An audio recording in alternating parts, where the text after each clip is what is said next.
Hello and good morning. Yeah, I know it's a little bit out of left field here, but okay, let me explain. So, Vin was talking about a run that he was trying to do for Lucht, and basically, I really wanted to see if it would work for this.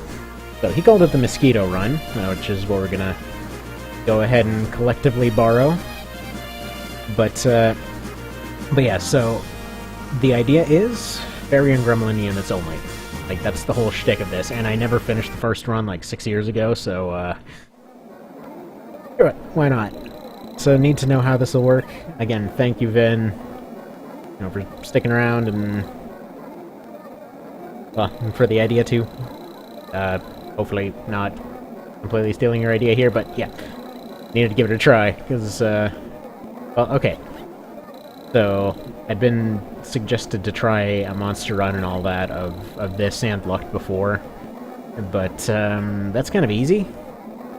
So this should be something completely different, because in this one, specifically, Fairy and Gremlin units kind of suck. So yeah, we'll see. Gonna do standard, Ironman rules and all that on it. This is gonna be kind of funky, though, because it's gotta be on a slightly larger of the original screen. Less so because, well, less so because of actual limitations, more so because OBS is being a bit dumb. Anyway, so, this guy's gonna go to the fortune teller, you know the shtick. Alright, gonna take a second to get used to the controls, because they are a little bit odd. There's no fast forward in this emulator. I'm not sure why. But who knows? So that's fine. Alright, let's see how many of these things I can remember. Because I remember the one for the perks. Or the emblems. You may as well call them perks. They're basically perks you earn. But yeah. So, Garwage Burden. Don't remember exactly what this does, but we're going to go ahead and go with Sacrifice. Seems to be a running theme, more or less.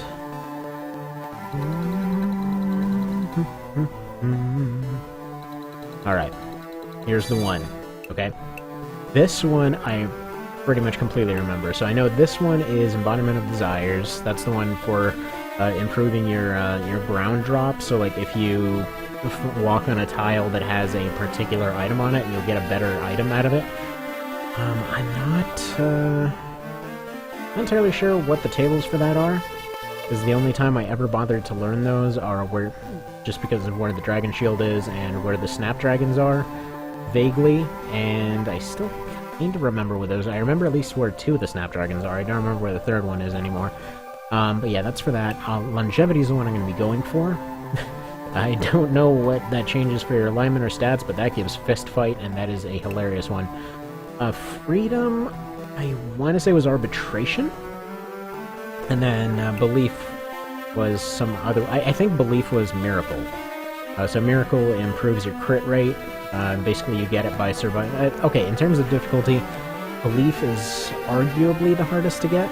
I don't know if you can get. I think you can get it in training, actually, so maybe not.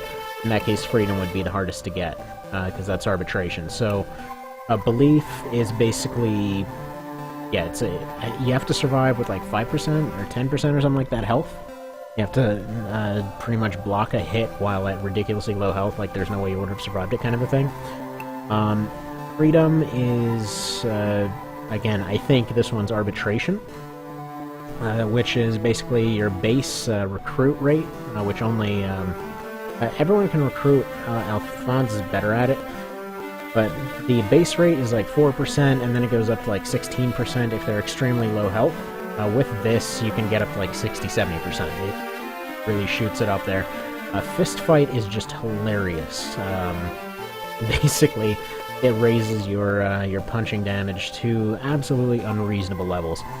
And wealth, the whole item finding thing, you basically get that by picking up items, so I don't really see a point in getting this. But yeah, we're gonna go for Fist Fight. Again, arguably, the recruiting one would be better, since I'm gonna be going for specific types of units, and I don't believe I can get gremlins outside of talking, so the rest of these we're just gonna kind of go for it.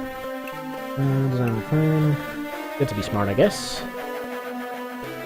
Yeah, it's kind of nuts that it's been 6 friggin' years. How much stuff has happened since then? Still have my bird and everything. Why not? Let's pretend to win. No, that was before I got backstabbed and everything else. Been a crazy few 6 years, you know? Mercy, I don't remember why, but I always select this one. But I always like to see when Mercy happens.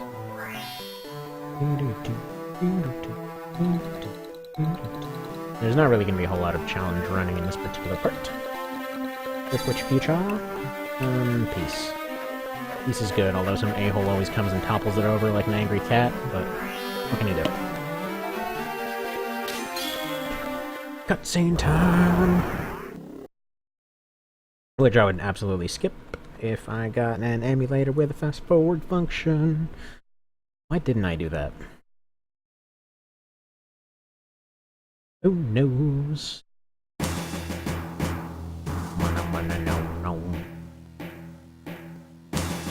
Also, everything's a little bit darker, but a little bit crisper.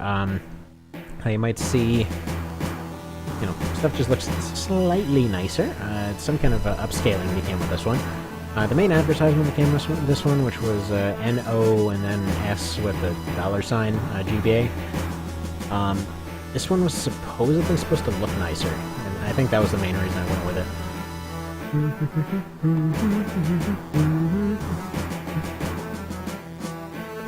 But yeah, the one that I usually prefer to use is My Boy. It's a good one. Also, this scene in retrospect is really dumb. A, because fire arrows didn't actually do that. They wouldn't work that way. Doesn't make sense to do it that way, but it sure looks cool.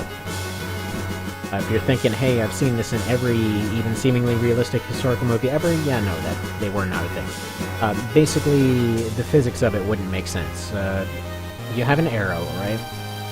Even if you're tying like a lit rag to it, it's still essentially flying through the air. It's more than likely going to get burnt out by the time it gets there, and even when it gets there, odds are it's like it's a rag hitting a stone or something. You know, what's it gonna do? Even if it goes and flops against some wood, they still would have polished it. It still would have some sort of wax, or, you know, it would still have some coating on it, because obviously it was still a thing that had to keep rain out and other sort of things. So if it was coated, probably be less likely to burn. If it was coated, or I mean, if it wasn't, rather, then essentially the thing might be all friggin' wet and gross and moldy, and that's not going to burn either. So it's one of those things that was not actually a thing. There were apparently some Greek and I think Viking inventions that seemed to be experimental versions of something that could work that way, but it seemed like they were just abandoned projects. You know, arrows with like a hollowed out kind of area for a little jar that potentially could have, like, let's say, like a little Greek fire kind of thing going on in there. But even then, it seems like a really, really bad idea to do it that way, because then what if one of your own guys has a problem, then suddenly you've completely thrown all your stuff into disarray because you want to set something on fire. Plus, if somebody's going and besieging a place, you know, they wouldn't want to go and burn it. Wouldn't make much sense. Yeah, by the way, that scene right there, that little moment where he kind of sits for a second, just on Alphonse here. I'm just gonna call him Lance. Because yeah, this is the same guy that's a bad guy in Lucked, in case you didn't know. It's the same dude that goes all murder happy. He's just all nice at this point. Which is nice, kind of gives him a little backstory. But yeah, that little moment right there, when I couldn't figure out how to move, it was a little bit frustrating. I was like, I thought I could move, and then it goes into these other fights, and I thought I could move around in the open world, but I thought it was going to be like a Zelda kind of thing that broke into these kinds of fights.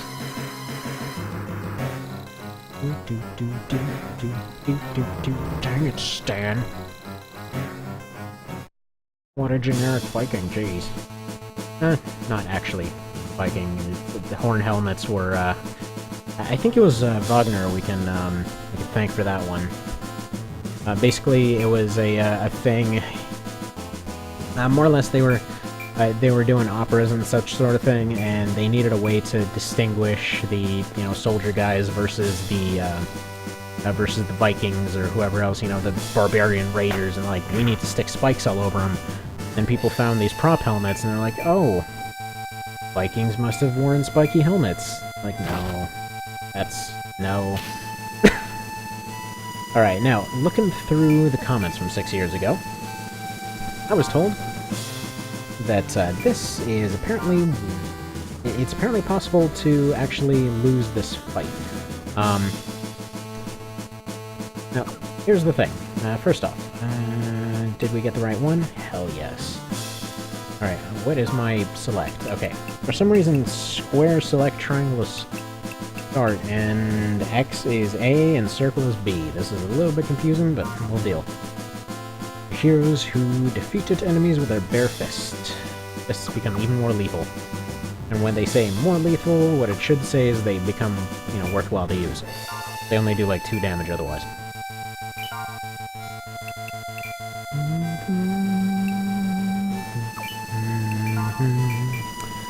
Can't remove equipment. How well?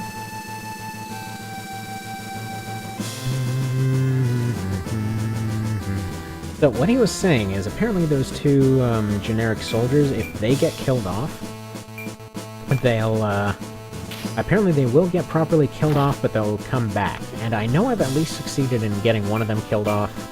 And yeah, sure enough, the same ones do end up coming back. So presumably they just get injured this one time. It's like the only time you're really plot safe, more or less. Well, you're not. Everyone else is. I might end up switching this over to a different emulator, because this is kind of dark.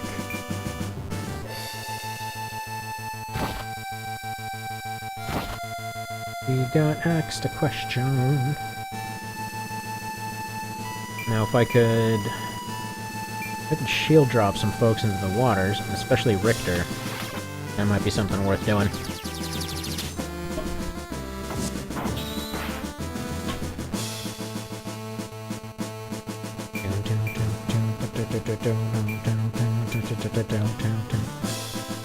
It's alright. One thing that confused me a lot at this point in time... Yes. Attack them from the back. That's when I'm gonna attack them from the front like a smart person. Yeah, they don't heed their own advice. They just kind of do whatever. Yep. Work as a team. That's why you're gonna attack a completely different person. And not team up. Which is fine. But at the very least, I'm gonna try to shank Orson. Because why not?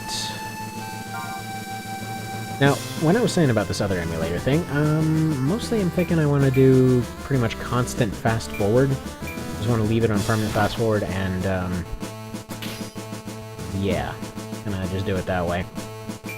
The thing is, the music is god-awful. Like, up until you get to the very last boss, the second phase of the very last boss, the music is kind of trash. It doesn't... It's this, basically. It's not... Like, it's not ear-grating entirely, but it's so close. You can tell they were, they had some good ideas with the melody, and yes, it was, friggin' GTA, there wasn't a whole lot they could do with it. But at the same time, Golden Sun's music was amazing. This is... I like to think they fired the sound guy on day 2 and just kind of clunked it together based on whatever he had done at the time. But, oh well.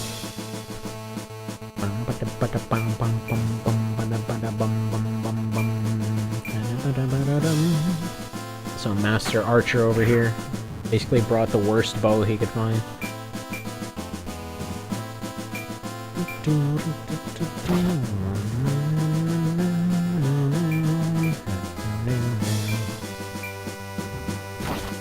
Now, I think they end up doing more damage more damage to the other guys, so they will the enemy guys won't actually nope, target him. Won't actually bother going and targeting me.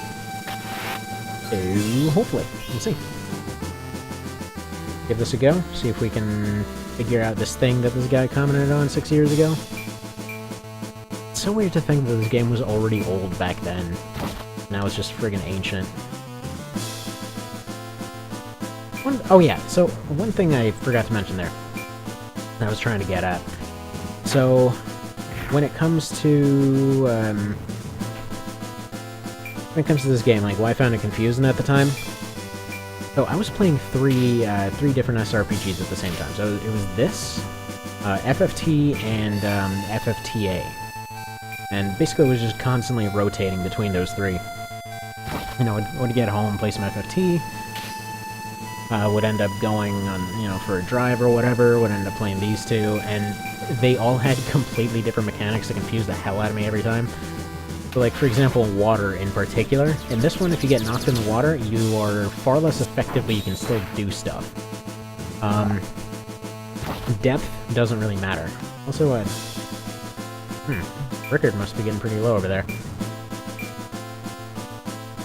Wait, that was the name, right, Rickard? Questioning that all of a sudden.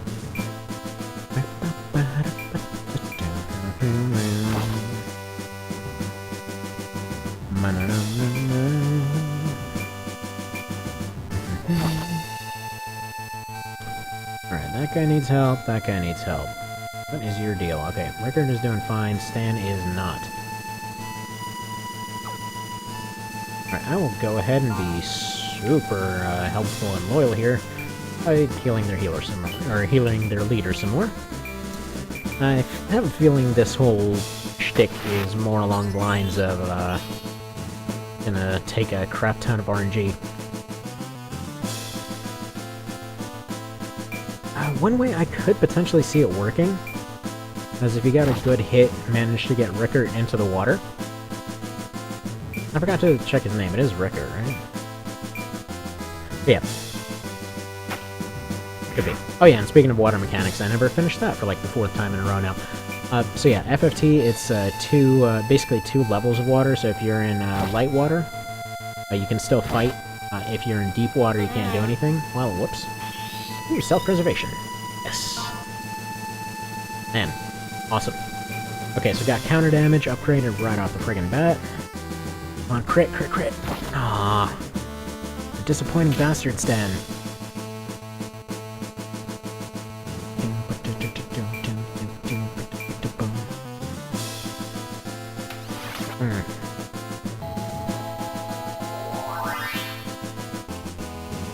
Yeah, so knocking Rickard into the water.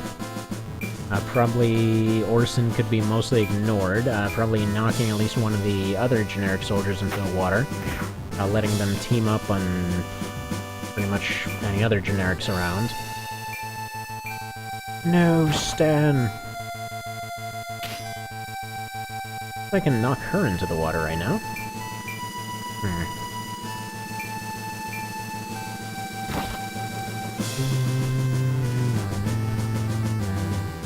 I don't really see him surviving too well, but hopefully he'll go ahead and use a thing on himself. Bye, Laura. Yeah, this damage scales like crazy, by the way, the drop damage. Like, that's only 8, but you can easily get 100, like, 100 plus, just highest damage in the friggin' game, by knocking people off walls. It's pretty great. Actually, that's one of my favorite methods for dealing with that one castle fight, is get Vanna's teacher over onto the wall, and then just, like, shield slap her off. She's like, no, I'm gonna give my dramatic speech now.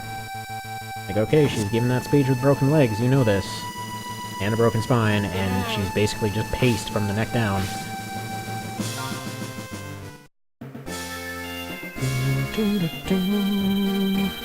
Got an axe. Like, hey, are you being a traitor? Nope, we're just gonna talk about it normally.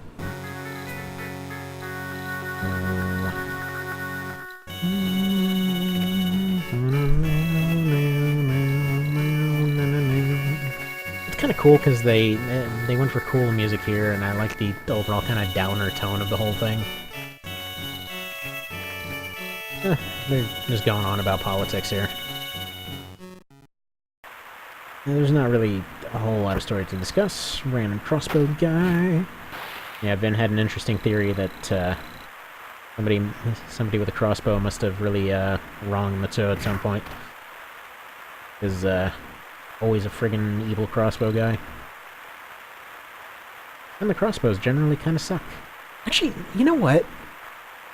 Now that I think about it, there was a dick move to crossbows in FFTA 2 also. Because the entire thing, they're mentioning, there's a little tab for crossbows as a category, and you find all these other crazy specific ones as you go through it. You know, stuff that only particular classes can use and whatever. And you're thinking all the way to the very end, like, even when you get the very last recruitable guy that has a unique class, and you're like, okay, agent, this guy sounds cool. He's, like, he's the only human character that can use guns. You know, this must be the guy. And I go and I get the guy. They're like, no, they don't exist. How does that make you feel? I'm like, oh, it mostly makes me feel disappointed. Like, I literally 100% of the game trying to find crossbows. She's a nun, but she wants to not be a nun.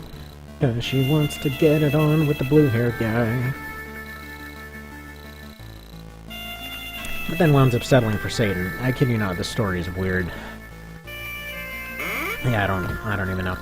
Like, how exactly did you go back and explain it to this girl's foster dad, you know?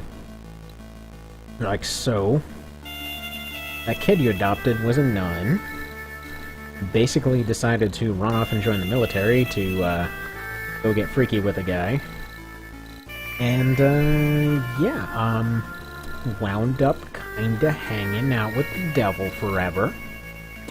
Just kinda left with him of her own accord, without any real explanation or lead-up to it. Leaving that other guy completely bitter and broken and deciding to go be a psychotic murderer. Yeah, you know, that's an ending, I guess. Yeah. Could have maybe gone a little better. Personally, I think that ending is really stupid. Alright. We get almost no options here, but we're gonna go ahead and save this. And leave it for now. I know that this run hasn't exactly done a whole lot of the whole run thing. We cannot do the shop yet. Hang on, sorry. I'll get used to the buttons eventually.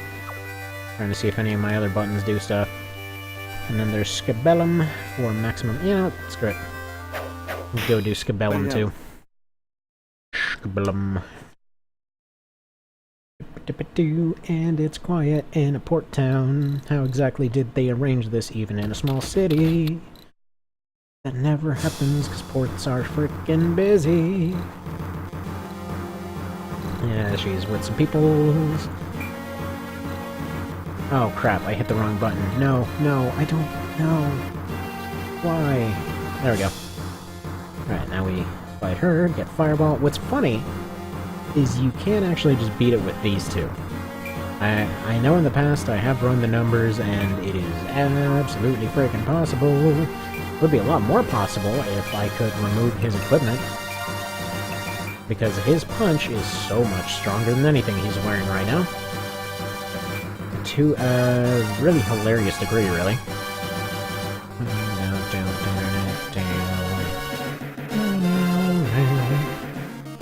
Now, I don't remember if I can have him Captain America it, or he does actually have to be completely unarmed or with a bow to punch. We'll find out.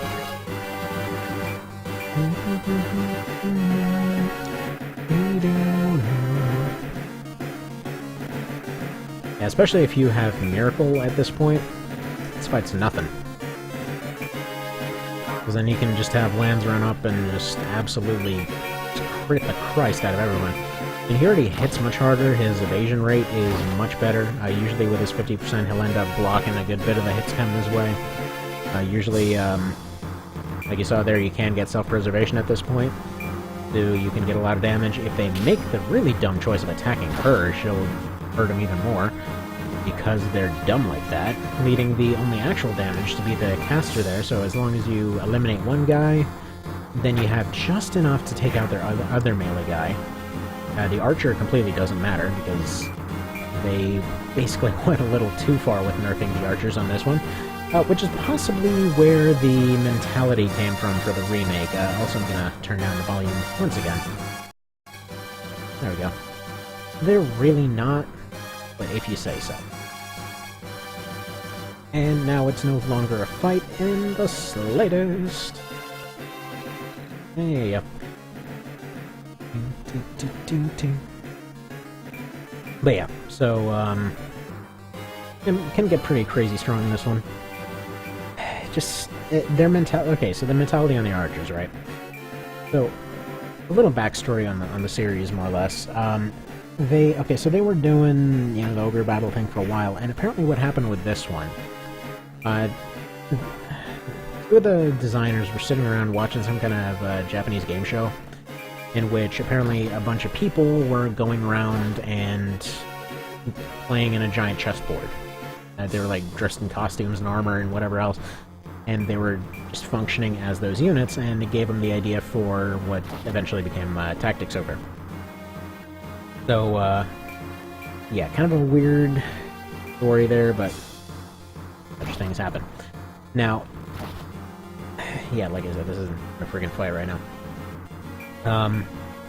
But yeah, so in the original, they severely overdid archers, to the point that they were, like, not even questionably the best. At one point, I remember playing the original and getting... Yep, that's nice. I remember getting to the point where I literally just went and fired everybody. Just hired a bunch of friggin' female units and just made them into archers, and that was it. Like, it was just friggin' denim and a bunch of archers, and that was it. Because the knights kept dying immediately, Terror Knights kept dying immediately, if they could ever even become one. Only one unit ever met the requirements to become one. The casters were okay. The casters and the healers, were kind of slotted in every now and then. But by and large, it wasn't even a contest. Like, they could do more from a longer range. They inexplicably were just defensive against most things. And I think I only ended up losing 2 the whole rest of the game when I ended up doing that. So... yeah, oh yeah, and this is kind of ignoring the whole thing where they could just run straight up to somebody's face, shoot them in the face with no dead zone or whatever else, and just never get counterattacked. They were immune to counters. So, yeah, a bit overpowered. And then this one happened. Like, okay, we gotta nerf them a little bit, and so they just became very accurate with completely piss-poor damage. And actually, this is... until One Vision came along, this was by far my favorite balancing of them. Because realistically, that is their shtick, more or less. It's a little pointy stick. Okay, and in movies they get overstretched a fair bit. But in most cases, they were there for harassment. The idea was, just hit that thing as much as possible, and, hopefully something will go through. So it was never like one arrow took out that one guy in full plate or whatever. It was just that guy got hit like 100 times and eventually something got through. And it probably was not against plate, because they more or less it would probably feel like going into a hailstorm, more than anything actually punishing. Because if you ever, if you've ever lifted an arrow or whatever else, they don't weigh anything. They can move fast, but they don't have a lot of mass. So, ultimately, if they're hitting a heavier object, it's not necessarily going to do much. Watching a lot of different tests and whatnot, even very heavy poundage crossbows, like I think one of them was like 1,000-pound windlass crossbow, and the thing still was, like, it made a dent, but it didn't penetrate. Like, in a couple of those cases, they went and cut in a little bit. Like, I want to say the range was, like, 15-20 meters, something like that. And so it cut in, you could see, like, it made a dent, it made a little cut, but it didn't, like, actually pierce anything. It didn't... More or less, it would just be popped back into place, and I don't really know exactly how they would have patched it at that time, but it wouldn't have been anything serious. I mean, it could damage the armor itself, but the person would have been just fine. The main worry of it was it being, you know, deformed from very close range or something.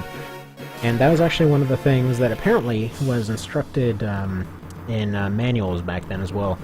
It just, they were supposed to wait until people got into relatively close range when it came to crossbows. Because the idea was, yeah, you know, they could potentially get through, they could potentially damage armor and that sort of thing. And more often than not, they would end up probably having to fight hand-to-hand, because although they were being protected more than likely, they still needed to try and get their shots off at relatively close range. But anyway, it's always fun to read about that kind of stuff. Ramble, ramble, ramble, ramble. Rambling on like a crazy person. Nope, I'm hitting the wrong button. There's no weapon skills to train here. But that's not real damage, so there we go. Now to get our 5 grand from Richter. Yes, it is. Bye. Last guy just bails. Now we got 5 grand down our starting party. We're all going to immediately be fired.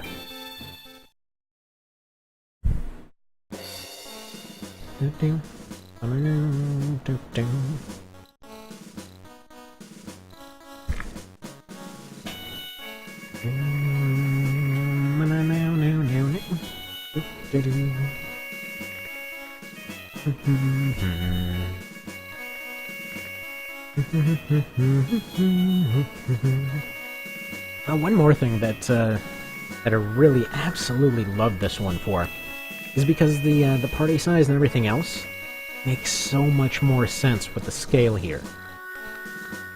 Because there's only like one real army in the, you know, in the island there. Everywhere else it's just like little skirmishes against barely surviving groups or whatever else. So it's fine as it is, you know? Your 8-person party is reasonable against a party that size, and like you saw there, they're properly utilizing people to guard places and everything else, and you saw that in Lucht, but it felt like there were far too many people. Like, there's always that sense of there's not enough here, you know? Huh, interesting. So, wound up with the archer, caster, and 2 soldier thing. Alright.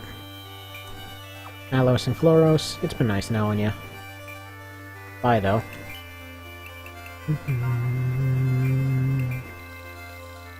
Yes, it will.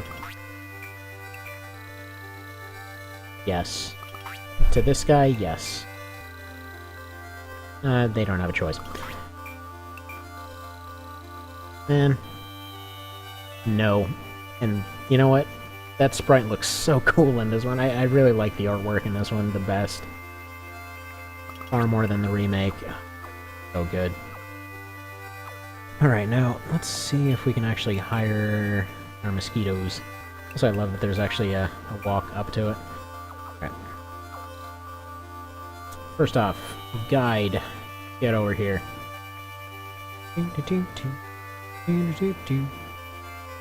Alright.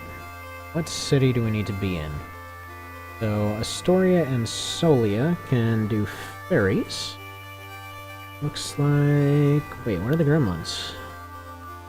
Are there seriously no gremlins? Alright, so I need to get to Solia. Fine. I would like to sell you some crap. Nah. I want to have Axe Fairy.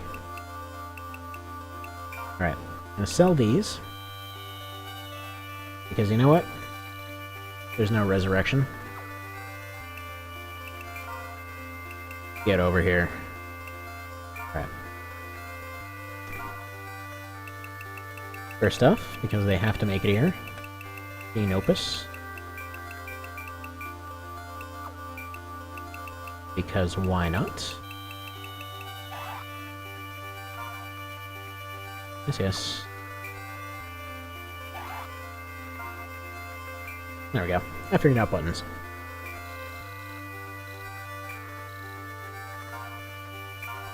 Alright, who next?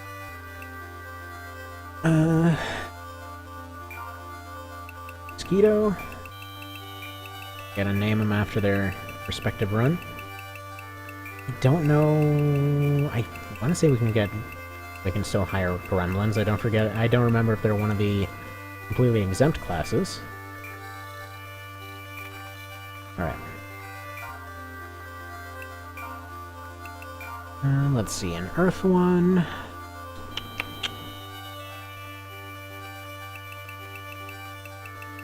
Congratulations, your name is Steve. Don't ask, they're just some kind of weirdly butch fairy, okay? And they're chaotic, so they don't really care. Alright, I don't want to name you.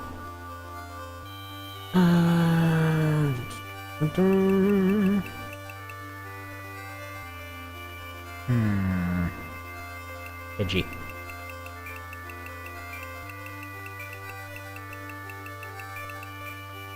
Got Pokermans on the brain. Alright. 4 will do it, and that's all I can hire anyway. Now, I'd like to give one of them a spear, but there are no spears until, like, 4 battles in, at least. A hat. Armor.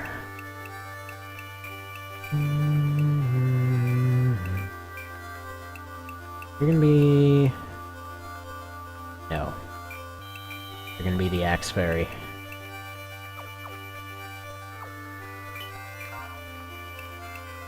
Release all, because I don't remember how to remove individual items. That. There we go, Axe Fairy. Oh wait, it's L to remove? I thought that was switching between units. Go to the next one. No. You know what? No. We're gonna do this the real way.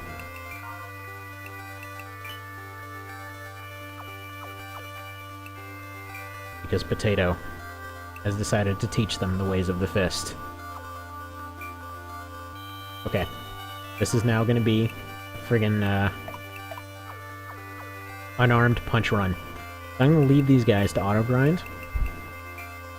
Oh, no, no, no, no, no. Where's train? Training? Alright, Priest. I know you just saved us, or whatever. So we're gonna have a bunch of, like, weirdly bizarre fairies, just kinda trying to murder each other on your beach, okay?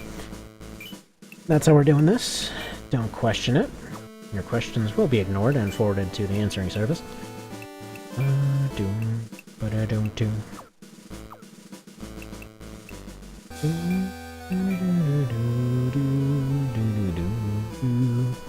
Alright, so here's the plan. Right now...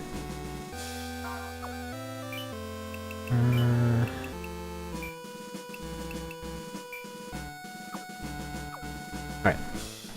So here's the funny part. Because in this version, they managed to not take away your turn if you decide to switch to AI control in the middle of a turn. They couldn't figure that out on the PSP one. Yeah, not salty about that at all. But why not a bunch of messages? I can just leave this running for a sec just to at least show one of them.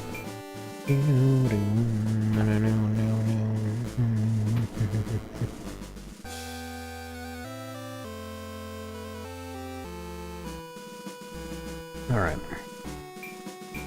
So, shtick is pretty simple here. Until they get a special attack, which you can't remove special attacks, you can train a bunch of them to just punch each other. So they're going to get a bunch of experience. They're going to get fist fight eventually. One of them won't. There's a good chance, actually, that only one of them will per fight.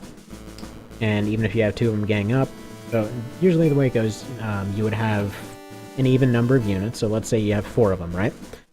First time around, they're going to all be even level. They're just going to get 5 per punch. Eventually, one of them will die, and the one that killed it will end up getting fist fight. So right now, they've got low health. They're doing no damage, but this is the optimal time to do it. Actually, I probably should have left them all at level 1, but whatever. So they're going to keep punching each other. And yeah, so they just keep doing this. Then there's 3 of them, so you leave 2 of them to tag team 1 of them. Then there's only 2 left, and then finally you just go hire whatever to let that other one practice on. And then, the easiest way to do it from there is I like to keep 1 extra unit just kind of sitting around, so that stuff can, you know, just practice punching that one unfortunate bastard that probably can't even hit anything by the time that they, you know, gain some relevance down the line. This is gonna take a really long time.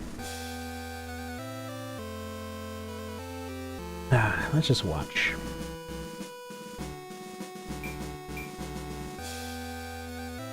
Actually, I think you get the general idea. I might just leave this auto running.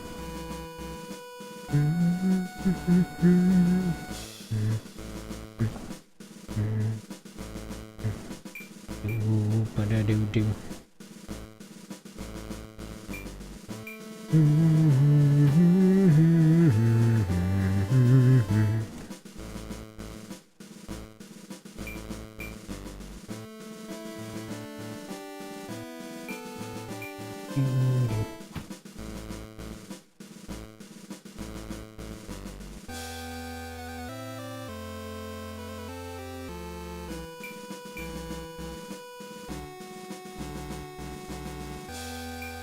Just check some emails real quick.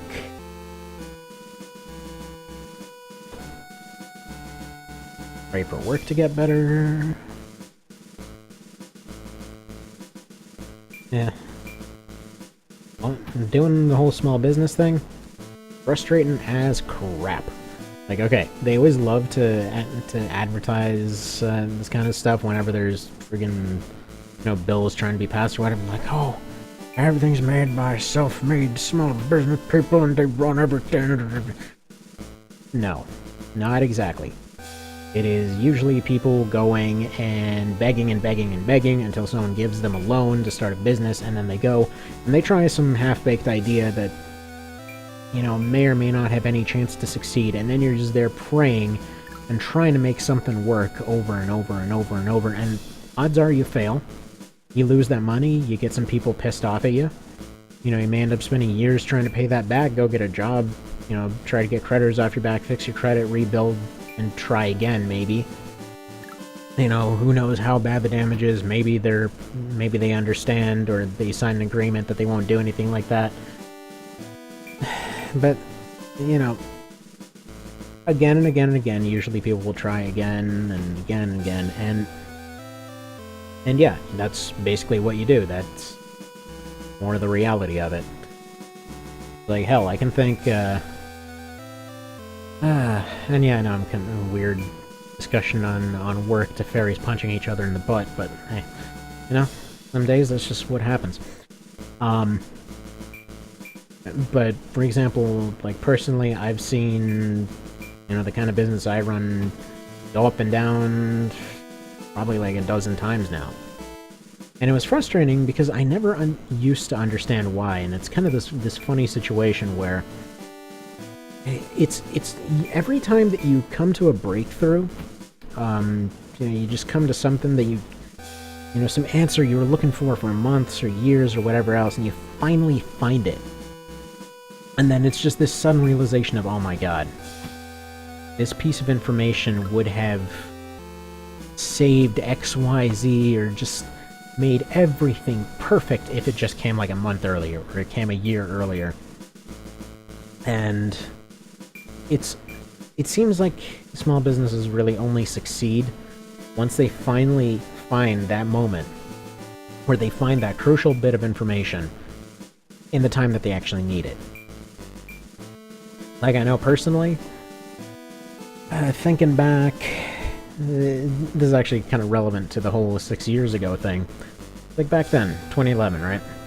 So this is before, essentially I had run, you know, the same kind of business I do now, which is just buying and selling garbage property. I had run it with a relative, the same relative that ended up stealing my credit and ended up pretty much running any hope of ever using my name into the ground completely. But yeah, they, for a time there, everything was just friggin' peachy, like, to the point of having multiple paid-off cars, living in a huge house, friggin', you know, plenty of cash in reserve and whatever else.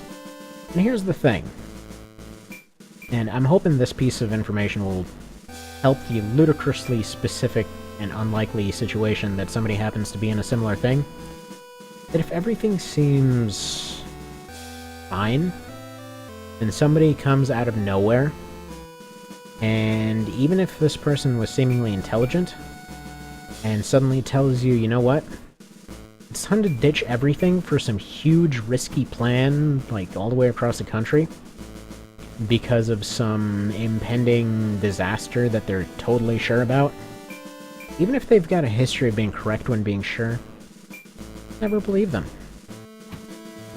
Because huge risky plans, once everything is fine, don't make sense.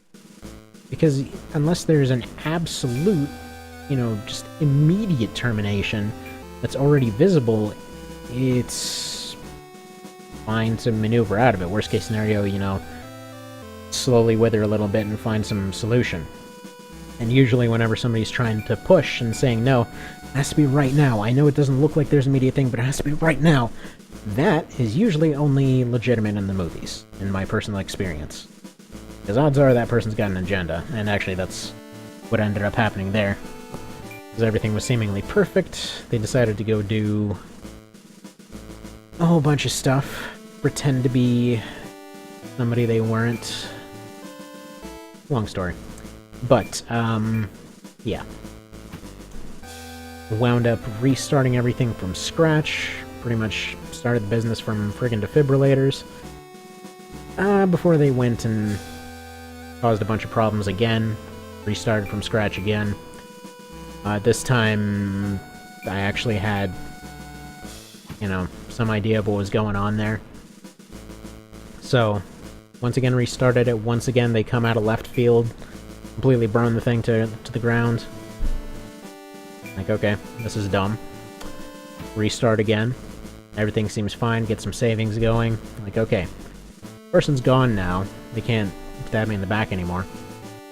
And then just, like, completely out of nowhere, friggin' a huge market shift comes in out of nowhere. It's like, okay, time to start again. Start again.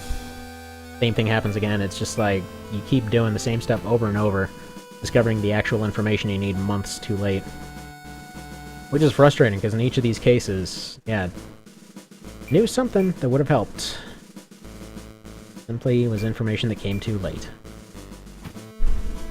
Alright, seriously, how much punching is left in this? Because,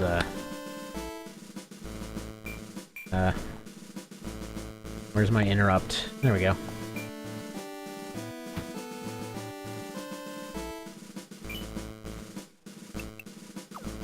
No, no, no, no, no. There we go.